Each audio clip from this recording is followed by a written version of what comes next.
मानेसर का जो टेंडर दिया गया था 2 साल का, वो दिया गया था 105 करोड़ का।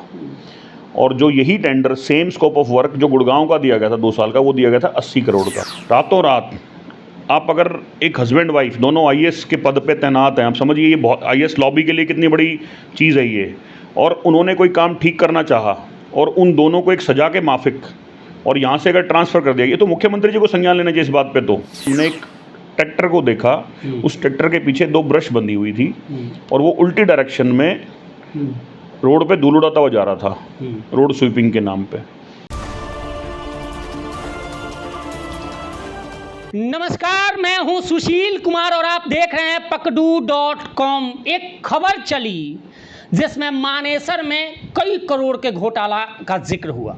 मैं इस बाबत मानेसर के कई लोगों से बातचीत किया कि क्या यह वाकई में घोटाला था, क्योंकि बहुत बड़ी रकम का जिक्र हो रहा था। खुद विधायक से मैंने बात की थी तो उन्होंने कहा कि मुझे नहीं पता है।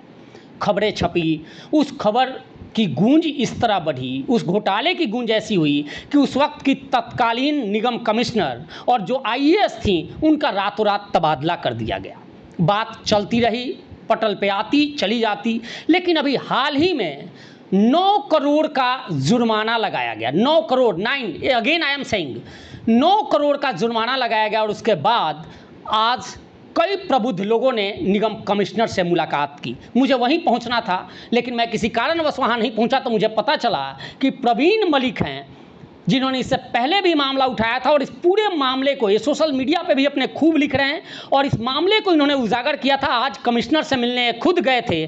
सबसे पहले मैं आपको एक एक चीज़ बताऊंगा कि वास्तव में घोटाला था या नहीं था और क्या है पूरा मामला, हम जानेंगे। प्रवीण जी, स्वागत है आपका। धन्यवाद सुशील जी। मुझे जो इंट्रो में समझ में आया मैंने कहा, और मैं आपके भरोसे हूं कि अपने दर्शकों को ये बता दो साहब, ये है क्या, एडजेक्ट हुआ क्या था? देखिए, बेसिकली क्या है कि अगर मैं बात करूं, हमारे हरियाणा में जितने भी नगर निगम हैं या नगर पालिकाएँ हैं, उनका प्रमुख जो काम है ना, जो मुख्य जो काम है वो साफ़ सफाई है। ठीक है। हमारे प्रधानमंत्री जी ने एक स्वच्छ भारत मिशन करके एक पूरी एक मुहिम छेड़ रखी और आज से नहीं, वो सालों साल हो गए उसको, लेकिन निष्कर्ष उसका क्या है, तकरीबन ज़ीरो। और उसके पीछे कारण क्या है? उसके पीछे कारण यही चीज़ें हैं जो आपने मुद्दा बताया और जो मैंने उठाया। नगर निगम मानेसर में एक एजेंसी को टेंडर दिया गया 2023 में। एजेंसी का नाम भी बता दो सर। एजेंसी का नाम है सर आकांक्षा एंटरप्राइजेज। ठीक है। जिसमें अगर मैं टेंडर की बात करूं तो टेंडर का जो स्कोप ऑफ वर्क था उसका रोड स्वीपिंग यानी सड़कों की सफाई, साथ में ग्रास अपरूटिंग यानी उसके साथ में जो घास वास उग जाती है उसको उखाड़ना, उसकी कंपोस्टिंग करना। अच्छा, उस घास का उखाड़, उस घास की कंपोस्टिंग करना, और साथ में अगर कोई जानवर मर जाता है तो उसको डिकम्पोज करना। ठीक है। ये उसका टेंडर का स्कोप था। उस टेंडर की जो वैल्यू थी वो 105 करोड़ रुपए की थी। 1 साल के लिए? 2 साल की। अच्छा। 2023 से लेकर 2025 तब तक सब ठीक चल रहा था। मैं मतलब ज़्यादा इसमें कुछ वो नहीं था, भाई नया निगम बना था और निगम ऐसे टेंडर निकालता है, डोर टू डोर का भी निकालता है और सफाई का भी निकालता है। तो रोड स्वीपिंग का टेंडर निकाला। अब उसमें आप मान के चलिए, अगर मैं न्यू गुड़गांव की सड़कों की बात करूं तो सड़कें अब थोड़ी बहुत अब बनी हैं 5, 7, 10 साल में, फिर भी सड़कों पे गाड़ियां घूमती थी उन टूटी हुई सड़कों की धूल को उड़ाते हुए। अच्छा। सफाई के नाम पे। अब हमें नहीं पता कितनी गाड़ियों में जीपीएस लगे थे, कितने में नहीं लगे थे, जबकि टेंडर का पार्ट था कि GPS should be enabled in the sweeping vehicles. कितने लोग उसमें काम कर रहे थे, एस्टीमेट दिया गया था एक टेंडर में ना कि भाई इतने एस्टीमेट के हिसाब से, यानी सपोज करो एक एस्टीमेट दे देगा भाई 1000 लोगों 100 लोगों का या 1000 लोगों का काम रहेगा, तो उसके एवज में 300-400 लोग लगे थे। इस तरह की कुछ चीज़ें हमारे सामने आई, हमने उस मुद्दे को उठाया और करते करते पता चला कि एक बड़ा झोल हो रहा है। और वो सबसे पहले सामने कहाँ आया, जब हमने एक ट्रैक्टर को देखा, उस ट्रैक्टर के पीछे 2 ब्रश बंधी हुई थी और वो उल्टी डायरेक्शन में रोड पे धूल उड़ाता हुआ जा रहा था, रोड स्वीपिंग के नाम पे। तो मेरे को थोड़ा सा दिमाग ठनका के यार ये तो गलत हो रहा है और इसमें अच्छा खासा पैसा जा रहा होगा। और तब तक तो आप मानेंगे कि सिर्फ सोसाइटियाँ ही अपना प्रॉपर्टी टैक्स जमा कर रही थी, क्योंकि नगर निगम मानेसर के गांव 2025-31 मार्च तक एग्जम्प्टेड थे, उनको कोई टैक्स का पैसा नहीं देना था। सोसाइटियां पहले दिन से बाध्य थी टैक्स देने के लिए, प्रॉपर्टी टैक्स देने के लिए। तो मैंने इसकी एक कंप्लेंट डाली और मैंने इसको ट्वीट भी किया और उस पर काफ़ी ठीक ठाक मामला भी जमा। इन बिटवीन जुलाई या जून या जुलाई 2024 में एक चिट्ठी आई यूएलबी डिपार्टमेंट की तरफ से कि भाई जो भी पेमेंट होगी वो पेमेंट सारी की सारी पोर्टल के माध्यम से होगी। उस पोर्टल पे आपको सब कुछ अपलोड करना है, कोई भी एजेंसी है, कितने मैन पावर है, कितने रिसोर्सेज हैं, उनके जीपीएस डिटेल सब कुछ आपको उस पर अपलोड करना है, उसके हिसाब से आपकी पेमेंट होगी। मैं थोड़ा सा और इन्वेस्टिगेट करता रहा, मेरे भी ठीक ठाक सूत्र हैं, कॉरपोरेशन में भी हैं, यूएलबी में भी हैं, तो मुझे पता चला कि इस एजेंसी से कोई सरोकार किसी को नहीं है। फिर दिसंबर में कमिश्नर चेंज होके और नगर निगम कमिश्नर यहाँ अपॉइंट हुई श्रीमती रेणु सोगन। मैंने उनके समक्ष भी एक मुद्दा ये रख दिया था, वर्बली रखा था कि जी ऐसे ऐसे हो रहा है, ट्रैक्टर ऐसे चल रहे हैं, ऐसे ट्रैक्टर से सफाई करने में कोई फ़ायदा नहीं है, उल्टा ये पोल्यूशन बढ़ा रहे हैं। और दिसंबर में क्योंकि ठंड होती है और AQI लेवल बहुत ज़्यादा होता है, तो उसमें तो बिल्कुल नहीं चलने चाहिए ये। तो मैंने उस तरह का मुद्दा इनके समक्ष रख दिया था। फिर जनवरी फरवरी में चुनाव की प्रक्रिया शुरू हो गई और मार्च में चुनाव हो गए। अप्रैल में रिज़ल्ट आने के बाद तो हमें पता चला कि रातों रात श्रीमती रेणु सोगन का ट्रांसफ़र कर दिया गया है, सरकार ने ट्रांसफ़र कर दिया गया। और उनका ही नहीं, साथ में उनके हस्बैंड का भी, जो ADC पद पे तैनात है, हितेश मीना जी, उनका भी ट्रांसफ़र कर दिया गया। अब फिर हमें ये हो गया, मैं कहा यार ये तो फिर गुंडागर्दी होगी हद मार के। मैं थोड़ा सा और तह तक गया, मैंने और डॉक्यूमेंट्स खंगाले, तो मेरे को एक लेटर हाथ लगा पटौदी की विधायक बिमला चौधरी जी का, और उसमें उन्होंने सफाई एजेंसी की जांच के लिए लिखा हुआ था। अच्छा, वो लेटर आज में मेरे पास है। तो मैं कहा फिर तो मेरा को शक थोड़ा सा यकीन में बदलने लग गया, क्योंकि विधायक अगर वो चिट्ठी निकाल रहा है तो ऐसे बेतुकी चीज़ तो नहीं निकालेगा। फिर मैंने थोड़ा सा और डिटेल में गया, तो डिटेल में पता चला कि जब उसने पैसे मांगे अपना रूटीन में, तो शायद ये जो IAS अधिकारी जिनका तबादला हुआ था, इन्होंने कोई जांच वांच की डिमांड की होगी, या इन्होंने कुछ बोला होगा कि भाई नहीं अभी हम होल्ड करेंगे या हम इन्वेस्टिगेट करेंगे, क्योंकि नए नए अधिकारी थे उस वक्त ये। तो मेरे को ये, मतलब मैं कंफर्म नहीं हूँ, बट मेरे को ये अंदाज़ा लगा या पता लगा कि भाई जो आकांक्षा एंटरप्राइजेज़ के जो भी डायरेक्टर हैं, उन्होंने अपना रसूख का इस्तेमाल करके इनको ट्रांसफ़र करा दिया। मैंने इस मुद्दे को, मैंने एक वीडियो भी शूट करी, मैंने इस मुद्दे को उठाया। इन बिटवीन मेरे से कुछ ACB के अधिकारियों ने भी बात करी, एंटी करप्शन ब्यूरो के लोग जी। उन्होंने भी मेरे से बीच में बात करी, उन्होंने मेरे से पूछा, उन्होंने मेरे से वो डिटेल भी ली, तो मैंने वो डिटेल जो थी वो सबमिट कर दी। अब क्योंकि मैं इस मुद्दे को उठा रहा था और मैं इस मुद्दे पर चुप नहीं हुआ था, तो अभी जून में इसी एजेंसी को, क्योंकि फरवरी में इसका टेंडर ख़त्म हो गया था, तो मार्च अप्रैल और मई के लिए इसी एजेंसी को 3 महीने के लिए एक्सटेंड कर दिया गया। कमाल। अच्छा, एक लाइन रोकूंगा, तो वो पेमेंट जो जो निगम कमिश्नर तत्कालीन थी, जो होल्ड उन्होंने किया था, पेमेंट रिलीज हुआ या अभी होल्ड था? वो नहीं, हो गई सर, वो तो रिलीज, वो पेमेंट हो गई। अब देखिए, मैं इसमें अधिकारियों की भी गलती नहीं मानता। अगर अधिकारी कोई ठीक से काम भी करना चाहे ना, तो ऐसा सिस्टम उसको काम करने देगा नहीं। अब आप समझिए, रातों रात आप अगर एक हस्बैंड वाइफ दोनों IAS के पद पे तैनात हैं, आप समझिए ये बहुत IAS लॉबी के लिए कितनी बड़ी चीज़ है ये, और उन्होंने कोई काम ठीक करना चाहा और उन दोनों को एक सजा के माफिक, और यहाँ से अगर ट्रांसफ़र कर दिया, ये तो मुख्यमंत्री जी को संज्ञान लेना चाहिए इस बात पे तो। और इसीलिए मैं दोबारा डिमांड कर रहा हूँ कि उस 2 साल की इन्वेस्टिगेशन होनी चाहिए। तो अब एक अधिकारी अगर ठीक काम कर रहा है और उसकी अगर ट्रांसफ़र हो जाती है, तो जो डाउन द लाइन अधिकारी हैं उनके पास मैसेज क्या गया? मोरल डाउन, मोरल भी डाउन, और मैसेज क्या गया कि भाई अगर इस एजेंसी के खिलाफ आपने अगर पेमेंट रोकी या कोई इन्वेस्टिगेशन करी, तो आपका भी ट्रांसफ़र तबादला हो जाएगा।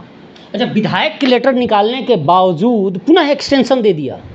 हाँ, 3 महीने के लिए, जून तक का। देखिए, मैं बार बार जो चीज़ बोलता हूँ ना, मुझे इस सरकार से काफ़ी उम्मीदें हैं। मतलब जो सैनी साहब हैं, हमारे मुख्यमंत्री जी हैं, मेरे को लगता है कि शायद, क्योंकि उन्होंने परसों भी एक बयान दिया है कि भाई ये पूरे स्टेट की गवर्नमेंट है, तो उस हिसाब से मुझे लगता है कि भाई वो शायद इन चीज़ों को नज़रअंदाज नहीं करेंगे। और यहाँ पे तो आप समझिए कि कम से कम भी, मैं ज़्यादा नहीं कहता, लेकिन कम से कम 50 करोड़ रुपये घोटाला है। क्योंकि अगर अभी जो ये रिपोर्ट है मेरे पास, मैं आपको रिपोर्ट दिखाता हाँ हूँ। हाँ दिखा दीजिए, चूंकि जो दर्शक है ना उनको भी तो लगे कि ना। ये रिपोर्ट है सर, हाँ ये मैं आपको ऐसे दिखा देता हूँ। मैं वो चला लूँगा, आप दर्शकों ठीक को है। हम दिखाएंगे रिपोर्ट जी। इस रिपोर्ट में जो स्टैंडिंग कमेटी अपॉइंट हुई, क्योंकि जब एक्सटेंशन के बाद दोबारा बिल दिया गया, लगभग 13 करोड़ रुपए का बिल था वो, और उस 13 करोड़ के बिल में स्टैंडिंग कमेटी ने अपनी रिपोर्ट दी और सारे वही पॉइंट लिखे जो जो मेरा अंदेशा था या जो मेरा जो आपने शक था, इन्वेस्टिगेट किया, जो मैंने इन्वेस्टिगेट किया था, सारे पॉइंट इसमें लगभग वही लिखे हुए हैं कि मैन पावर एस्टीमेट में कुछ और दी गई, ग्राउंड पे कोई और लगाई गई, मशीनरी कुछ और दी गई, ग्राउंड पे कुछ और लगाई गई।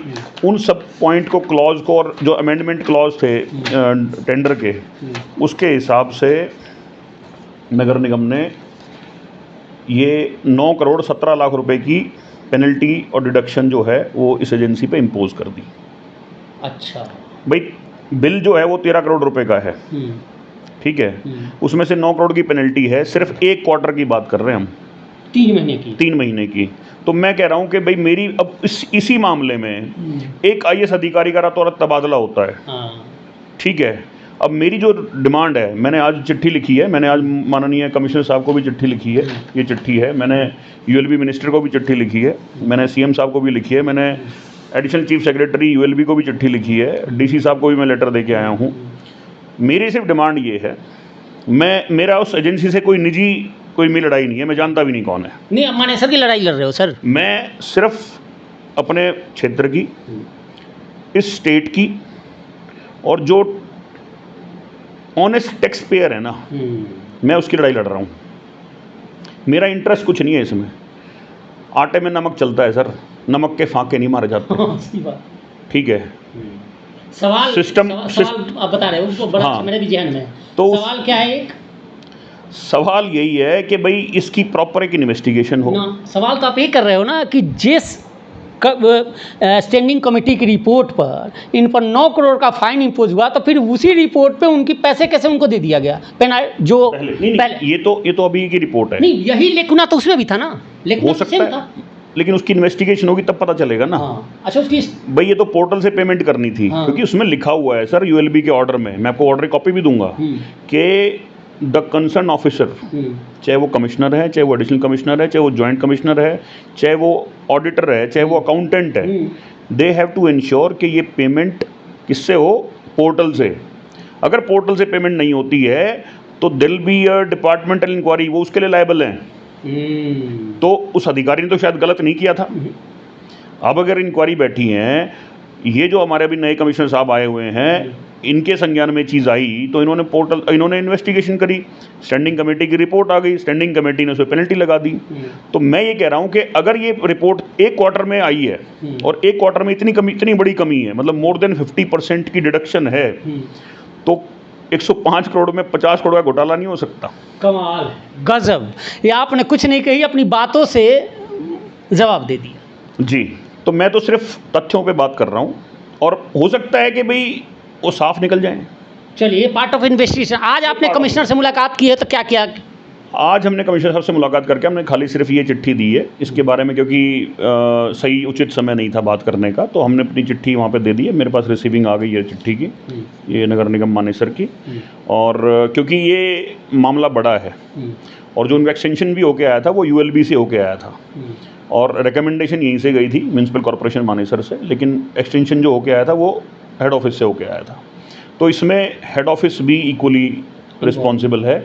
मैं इन्वॉल्व की बात नहीं करूंगा, मैं रिस्पॉन्सिबल की बात करूंगा, क्योंकि जब ये इन्वेस्टिगेशन होगी, और ये इन्वेस्टिगेशन होनी ज़रूरी है, क्योंकि इसमें मेरा एक चीज़ और भी है। मैं डिस्कशन कर रहा था मीटिंग के दौरान, मानेसर हमारा नया निगम है, अभी 5 साल हुए हैं इसको, इट्स ए स्मॉल बेबी। इसको अगर अच्छे से नरिश किया जाए ना सर, आज से ही, अधिकारी भी, नेता भी, लोग भी, मैं अपनी भी जिम्मेदारी उतनी समझता हूँ जितनी मैं सरकार की या अधिकारियों की समझता हूँ, सब इसको मिलकर नरिश करें ना, तो क्या हम वो आयाम नहीं छू सकते कि एक बेस्ट ULB या बेस्ट कॉरपोरेशन, या इंदौर की तर्ज पे हम भी साफ़ सुथरा कॉरपोरेशन। लेकिन वो पहले से ही अगर आपने उसका सिस्टम ख़राब कर दिया कि जहाँ करप्शन भी है, सर मेरा मानना ये है कि अगर आप काम अच्छे से कर रहे हो ना, तो शायद एक लेवल पे करप्शन भी नेगेट हो जाएगा, क्योंकि वो तो जीन्स में घुस चुका है। उसको मैं कहूँ कि एक दिन में सरकार साफ़ कर देगी या एक दिन में प्रशासन उसको क्लीन कर देगा, वो दैट इज़ इम्पॉसिबल। एक और सवाल ये उठता था कि अगर मैं गुरुग्राम का देखो, गुरुग्राम के क्षेत्र बहुत बड़े हैं, मानेसर के छोटे हैं, मानेसर से ज़्यादा काम गुरुग्राम में है, तो वहाँ जो एजेंसी को ठेका दिया गया है और यहाँ दिया गया, उसमें भी काफ़ी मार्जिन है, वो क्या है? उसमें क्या है सर, मैंने अभी आरटीआई फाइल की है, उसमें जो मेरे पास उसमें एक रिपोर्ट आई थी कि भाई जो मानेसर का जो टेंडर दिया गया था 2 साल का, वो दिया गया था 105 करोड़ का, और जो यही tender same scope of work जो गुड़गांव का दिया गया था 2 साल का, वो दिया गया था 80 करोड़ का। अभी मैं इसमें पुख्ता इसलिए नहीं हूँ क्योंकि मेरे पास वो डॉक्यूमेंट आना पेंडिंग है, लेकिन ये भी एक इन्फॉर्मेशन है, इसकी जो पुख्ता जो है वो या तो कॉर्पोरेशन कर सकता है या मेरे पास आरटीआई का जवाब आ जाएगा तब कर सकते हैं। लेकिन आप ये मान के चलिए, इसमें वो अधिकारी भी जिसने ये चिट्ठी बनाई, जिसने वो एस्टीमेट बनाया, आप समझिए मानेसर गुड़गांव के मुकाबले 1/4 है। यहाँ तो अब ऐसा हो गया है कि मतलब कोई सवाल जवाब करने वाला ही नहीं है, और ये सबके सामने आ रहा है। मैं कह रहा हूँ मीडिया में भी मैं एक न्यूज़, एक प्रिंट वो है, एक मीडिया है, नाम तो नहीं लूँगा उसका मैं, अगर आप उसकी न्यूज़ देखेंगे तो वो उस अधिकारी को दोषी ठहरा रही है। कमाल। वो प्रिंट, मतलब आप समझो कि भाई किस लेवल तक का करप्शन में हम घुस चुके हैं कि जिस अधिकारी ने इस चीज़ को रोका, उस रोकने में उनकी ट्रांसफ़र हो गया। अगर मैं कह रहा हूँ वो अगर करप्ट होती तो उनके हस्बैंड का ट्रांसफ़र क्यों होता? आप या मैं एक लेन रुकूंगा, हम और आप यहाँ ये डिस्कस कर रहे हैं और करेंगे कि भैया इंक्वायरी उसकी भी कर लो ना, जो अगर गलत हो तो उसको भी पनिश करो। रात ट्रांसफ़र करने से पहले आप इंक्वायरी बिठाते, अगर इंक्वायरी में वो दोषी हैं तो सरकार के पास सारे अधिकार हैं। नहीं, ये तो मैं आपके सामने, दर्शकों के सामने वो चीज़ें हैं कि 3 महीने की रिपोर्ट है ना, 3 महीने की रिपोर्ट, 3 महीने में अगर 9 करोड़ की पेनल्टी लग सकती है, तो ऐसे लेकुना तो 2 साल वाले में भी है, तो उसमें कितना घोटाला हुआ होगा? 105 करोड़ में सीधे 50 करोड़ आप कह रहे हैं। वो तो इन्वेस्टिगेशन का मामला है सर, वो जांच का मामला है, लेकिन अगर जांच होती है तो मेरा मानना ये कहता है कि इसमें सरकार की भी छवि सुधरेगी, कॉरपोरेशन में जो लोग काम कर रहे हैं उनको भी थोड़ा सा एक सबब मिलेगा कि हाँ, हमें काम ठीक से करना चाहिए। अब दर्शकों, मानेसर की जो जनता है, चूंकि ये लड़ाई आप अकेले नहीं लड़ोगे, उन जनता के भी आप पे, और साथ में विधायक या जो भी पार्षद जीते हैं, मेयर जीते हैं, उनसे आपको डायरेक्ट कहना हो तो क्या कहोगे इस करप्शन को लेकर? सर मैं एक ही बात कहता हूँ कि भाजपा की तीसरी बार सरकार बनी है, और जो ट्रिपल इंजन की बात करते हैं वो ट्रिपल इंजन की सरकार है। क्योंकि अगर मैं मानेसर की बात करूं, मेयर बेशक से इंडिपेंडेंट बने हैं, लेकिन उनका अलाइनमेंट कहीं ना कहीं बीजेपी के साथ ही है, तो मैं उस पर भी ये नहीं कहूँगा कि वो कहीं विपक्ष चलती हैं, कहीं पे मैंने उनको मुखर कहीं नहीं देखा है। तो मेरी गुजारिश यही है कि जब लोगों ने आप पे इतना विश्वास जताया है, देखिए पक्ष विपक्ष अपनी जगह होते हैं, लेकिन ये बात है विश्वास की, और अगर लोगों ने इतना आप पे ट्रस्ट कर लिया है तो आप उस ट्रस्ट को कायम रखें। चाहे वो हमारे बादशाहपुर से मंत्री हैं राव नरवीर जी, चाहे हमारी विमला चौधरी जी हैं पटौदी से, क्योंकि इस कॉरपोरेशन में 2 विधायक इन्वॉल्व हैं, और इन दोनों ही अपने आप में ऐसा नहीं नए हैं, दोनों को ही सिस्टम का भी पता है, दोनों को ये पता है कि कहाँ चीज़ क्या होती है, और दोनों के ही जो मैं स्टेटमेंट या प्रीवियस रिकॉर्ड की बात करूँ तो दोनों ही करप्शन के खिलाफ बात करते हैं। और सबसे बड़ी बात हमारे मुख्यमंत्री, तो मैं मुख्यमंत्री जी और यूएलबी मिनिस्टर विपुल गोयल जी, मैं उन सबको जो हमारे पार्षद हैं या मेयर साहिबा हैं, उनसे बस एक ही गुजारिश है मेरी कि इस तरह के मामलों में थोड़ा सा कंट्रोल रखें। कोई चीज़ अगर त्रुटि पाई जाती है, हमने कोई मुद्दा उठाया है, हो सकता है मैं गलत हूँ, मैं ये नहीं कहूँगा कि भाई मेरे पास तो अभी चिट्ठी है, मैं तो उस हिसाब से बात की है, हो सकता है भी मेरे को गलती, मैं खुश होऊंगा कि अगर मेरे को गलत साबित कर दिया जाएगा तो, लेकिन मैं इतना भी श्योर हूँ कि मैं गलत साबित नहीं होऊंगा इसमें। इसकी अगर प्रॉपर एक इन्वेस्टिगेशन की जाए, निष्पक्ष जांच की जाए, किसी के दबाव में नहीं, इसकी अगर निष्पक्ष जांच होगी तो इसमें ज़रूर कुछ निकलेगा। और उससे सिर्फ क्या है, आपने एक सिस्टम क्रिएट करना है, मैं यहाँ डर की बात नहीं कर रहा, आपने एक सिस्टम क्रिएट करना है कि कम से कम हम इस नगर निगम मानेसर को उस बुलंदी पे देख सकें कि कल को लोग ये कहे हाँ, नगर निगम मानेसर भी बनाया था, एक नया नगर निगम बनाया था और आज वो एक अच्छे तरीके से कार्य कर रहा है। बहुत बहुत धन्यवाद आपका। Thank you so much. अमूमन मैं भी समझना चाह रहा था कि मानेसर में जो घोटाले का जिक्र होता, मैंने भी 1-2 सवाल कई बड़े नेताओं से पूछा, लेकिन संतोषजनक जवाब नहीं मिला। आज मुझे लग रहा है कि मेरे साथ साथ आप भी समझ गए होंगे कि घोटाला कितने का हुआ और कैसे हुआ है। 2 साल तक जो एजेंसी काम करती है और उस एजेंसी के खिलाफ जब आवाज़ उठाई जाती है और जब सरकार और कमिश्नर उस पर मॉनिटर करते हैं तो 3 महीने में 9 करोड़ की पेनल्टी लग जाती है। तो भैया बस 24 महीने में कितने करोड़ का घपला होगा, ये आप बखूबी जानते होंगे। फिलहाल सब लोग इंक्वायरी की मांग कर रहे हैं, जांच की मांग कर रहे हैं, और जांच में देखना होगा कि वास्तव में कंपनी ने कितना गड़बड़झाला, आकांक्षा इंटरप्राइजेज ना, आकांक्षा इंटरप्राइजेज कितना गड़बड़झाला या कितनी पाक साफ है, ये तो जांच के बाद पता चलेगा। लेकिन फिलहाल खबर है कि 3 महीने के काम में 9 करोड़ की पेनल्टी। आपका बहुत बहुत धन्यवाद और चैनल को लाइक और सब्सक्राइब जरूर कर दीजिए।